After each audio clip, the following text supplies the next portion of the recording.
And if you're taking the LSAT in August, you should know that the June LSAT was the last one you could take remotely.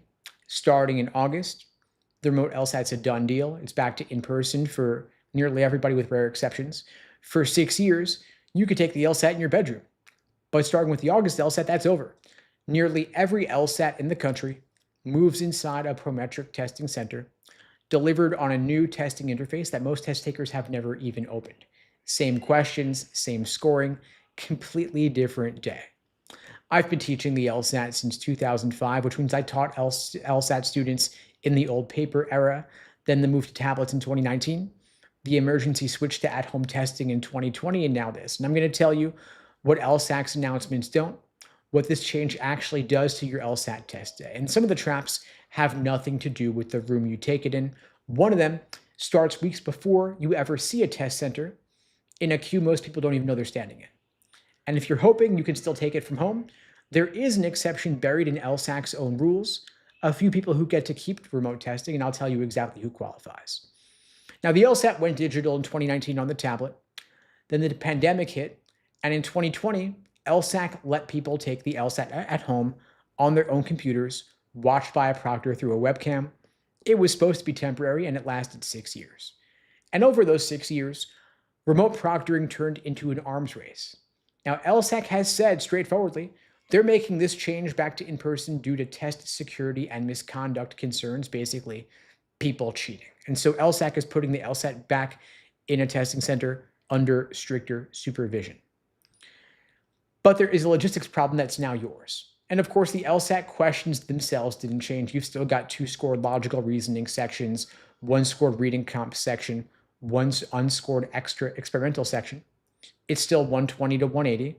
Even the writing section is still online though, but it doesn't matter, it's unscored. Now, don't leave the writing sample to the last minute because they won't release your score to you or schools until you actually do that part.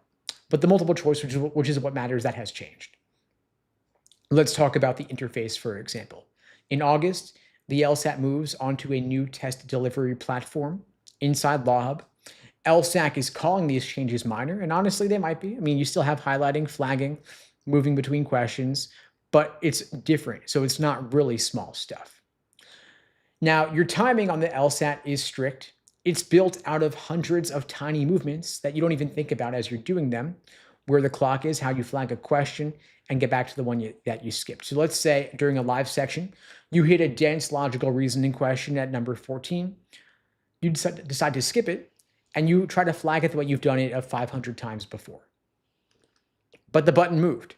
And so now you're looking to spend a few seconds trying to find it again. Happens again, question 19. And all those little movements add up over time. Together, they might add up to, say, 90 seconds that decide whether you get to the last question on the test. And on a strictly timed exam like the LSAT, 90 seconds means you're missing a question, which could ding your score. And if you've been studying all summer or on the old interface, all your reflexes, all your habits are trained for a screen that is not going to be reflective of test day itself. Now, LSAC has actually put out new versions of these practice tests in the new interface into LawHub. So my rule for you going forward is that every practice test you take from now on until your test date is in the new interface on LawHub. If you're taking the LSAT going forward, which I'm guessing you are, because why else would you be listening to me talk about the LSAT? The old interface is irrelevant to you. That is the cheapest move you could make that is maximally impactful to help you boost your score and avoid issues. Now, if you took the SAT or the ACT in a high school gym, you probably know what it's like to take a test with strangers around you, but it might have been a couple of years. If you're studying at your desk at home, know that that's not going to be the test day experience. A testing center is not silent. They are professional testing facilities, the same rooms where people sit for all sorts of other exams like accounting licenses and medical boards. You check in with an ID, your stuff goes in a locker, the proctor walks around. The person 3 feet away is typing because they're taking a totally different exam on a different schedule. So let's talk about what the test day looks like. You book a specific appointment.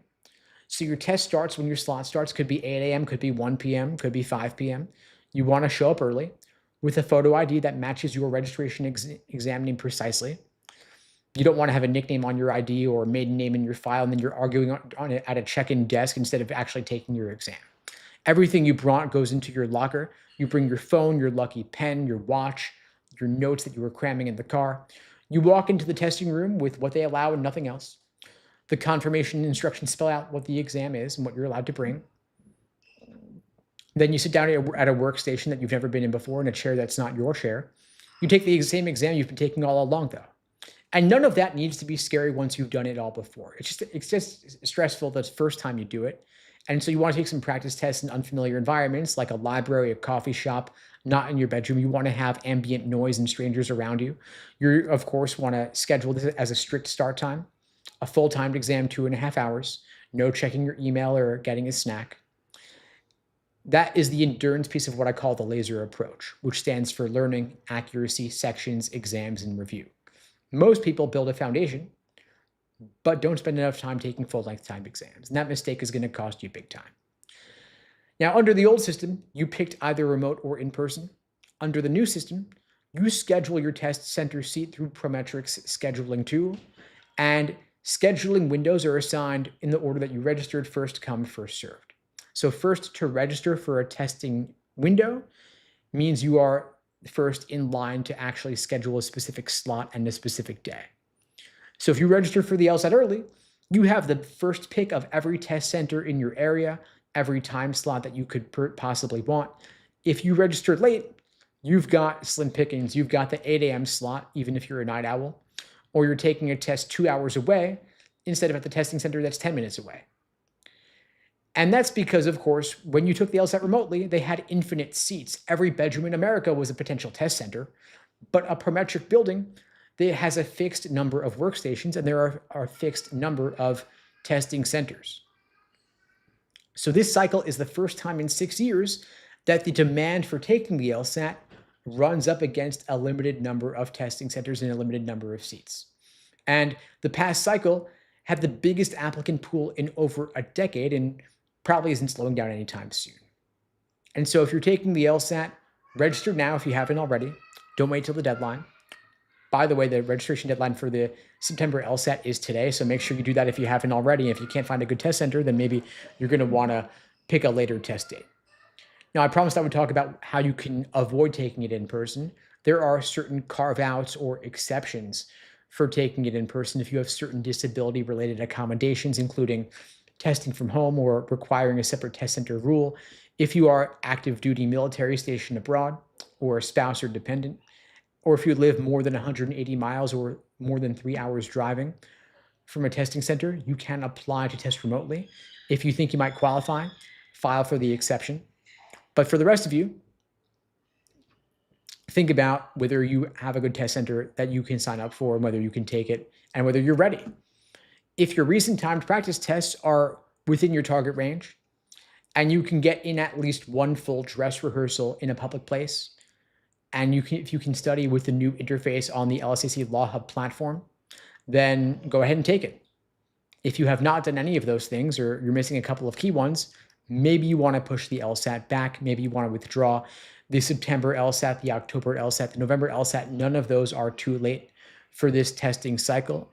The law school admissions process has extended over time such that what used to be considered late is no longer considered late. And so if you think you could do better with a couple more months or a couple more weeks at least, maybe you want to push it back. If you withdraw from your upcoming LSAT and push back to a later one, law schools will never even know that you were signed up for that LSAT in the first place. And a couple more points on the LSAT is well worth the delay. Even just 2 points more could get you into a better law school, get you more scholarship money. It's the easiest money you'll ever make. And if you feel like you need that time, I'm happy to help you out. If you want to talk through what your LSAT prep plan could look like, what a study schedule could look like, I'm happy to serve as a resource. I'm offering free LSAT tutoring for everybody watching this now or later. You can book that free tutoring lesson with me at unpluggedprep.com/start. The link is below the video on YouTube, pinned in the chat on YouTube, in my bio on TikTok and IG.